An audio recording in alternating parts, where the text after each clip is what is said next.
নমস্কার বন্ধুরা, সম্প্রতি পাকিস্তান ও আফগানিস্তানের মধ্যে শুরু হয়েছে এক তীব্র সংঘাত, যা এখন দক্ষিণ এশিয়ার ভূ রাজনীতিকে নাড়িয়ে দিচ্ছে। গত রাতে কাবুলের আকাশে আগুন জ্বলে ওঠে।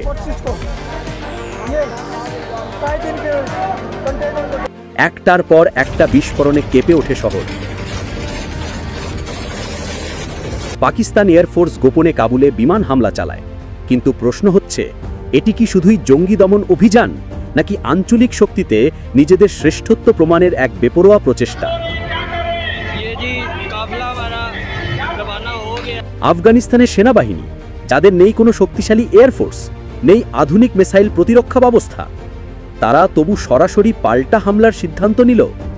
এ যেন এক অসম যুদ্ধ, যেখানে একদিকে পারমাণবিক শক্তিধর পাকিস্তান আর অন্যদিকে যুদ্ধবিধ্বস্ত কিন্তু আত্মসম্মানে অটল আফগানিস্তান।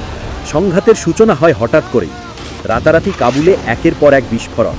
স্থানীয়দের দাবি, আকাশ থেকে নামানো হয়েছিল আগুন।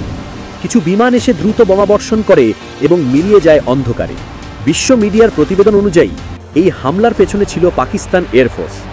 আর ঘটনাটি ঘটেছিল ঠিক তখনই যখন পাকিস্তানের প্রতিরক্ষা মন্ত্রী খাজা আসিফ এক কঠোর বার্তা দিয়েছিলেন, এনাফ ইজ এনাফ, অর্থাৎ এবার আর সহ্য নয়। जिस मुल्क से, जिस सरजमीन से उनको फायदा मिल रहा है, उस मुल्क के साथ दुश्मनी कर रहे हैं। सर, ये अब बर्दाश्त नहीं होगा।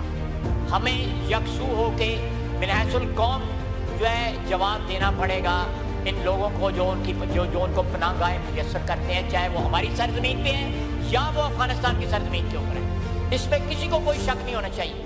अगर किसी गाँव से या किसी पनाहगाह से 4 या 5 या 10 या 15 आदमी निकल के हमारे किसी फौजी काफले के ऊपर जो है हमला करते हैं, उसका जवाब जो है हो सकता है सबको सब साथ कोलैटरल डैमेज भी हो।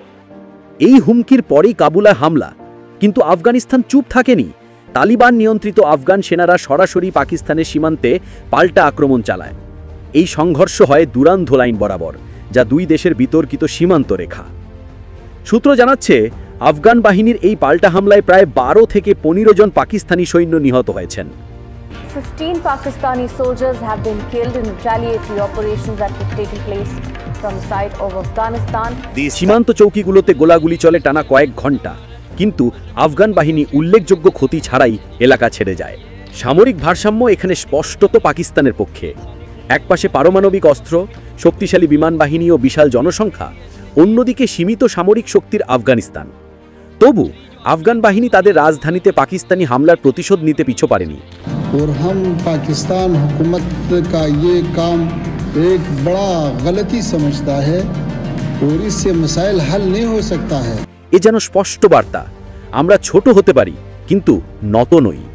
এই হামলার পেছনে কারণ ছিল টিটিপি বা তেহরিকি তালিবান পাকিস্তান। এই সংগঠন সম্প্রতি পাকিস্তানি সেনাবাহিনীর ওপর এক বড় হামলা চালায়, যেখানে একজন লেফটেন্যান্ট কর্নেল, একজন মেজর এবং 11 জন সৈন্য নিহত হন। পাকিস্তান প্রতিশোধ নিতে চায়, আর সেই প্রতিশোধের আগুনেই জ্বলে ওঠে কাবুল। তারা দাবি করে টিটিপি নেতা মুফতি নুর আলী মেহসুদকে হত্যা করেছে, কিন্তু এই দাবির সত্যতা নিয়ে প্রশ্ন থেকেই গেছে, কারণ এই অঞ্চলে মৃত্যু আর গুজবের সীমারেখা প্রায় এক। হামলার পর পাকিস্তান এই সংঘাতকে ভারতের সাথেও যুক্ত করতে চায়। তাদের সরকারি টুইটগুলোতে বলা হয়, আফগানিস্তান ভারতের প্রভাবে আগুনের খেলা খেলছে, কিন্তু কোনো প্রমাণ নেই।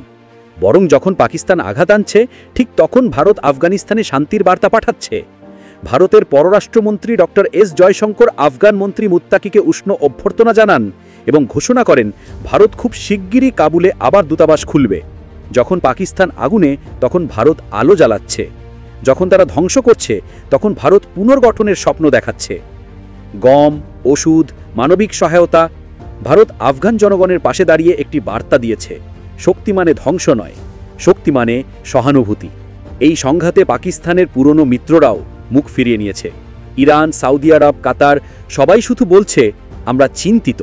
কেউ কিন্তু বলছে না যে আমরা পাশে আছি। সৌদি আরবের সঙ্গে প্রতিরক্ষা চুক্তি থাকা সত্ত্বেও তারা পাকিস্তানের জন্য একটিও শব্দ উচ্চারণ করেনি। এটা পাকিস্তানের জন্য কূটনৈতিক পরাজয়ের প্রতীক। আজ পাকিস্তান যেন এক স্যান্ডউইচ দেশ। পশ্চিমে আফগানিস্তান, পূর্বে ভারত, আর মাঝখানে অর্থনৈতিক সংকট এবং রাজনৈতিক বিভাজন।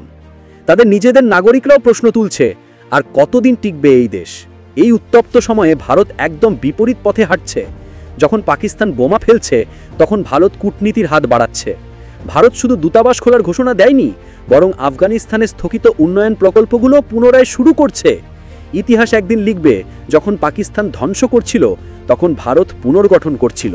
বন্ধুরা, এই সংঘাত শুধু দুই দেশের নয়, এটি গোটা দক্ষিণ এশিয়ার ভবিষ্যতের লড়াই। একদিকে যুদ্ধ, অন্যদিকে শান্তি। একদিকে প্রতিশোধ, অন্যদিকে মানবতা। শেষে ইতিহাস কাকে মনে রাখবে, যে ধ্বংস করেছে না যে পুনর্গঠন করেছে? এই ছিল আজকের বিশ্লেষণ। ভিডিওটি ভালো লেগে থাকলে লাইক করুন, শেয়ার করুন আর অবশ্যই সাবস্ক্রাইব করুন আমাদের চ্যানেল। নতুন আপডেট এলে আমরা আবার ফিরে আসব। ধন্যবাদ সবাইকে।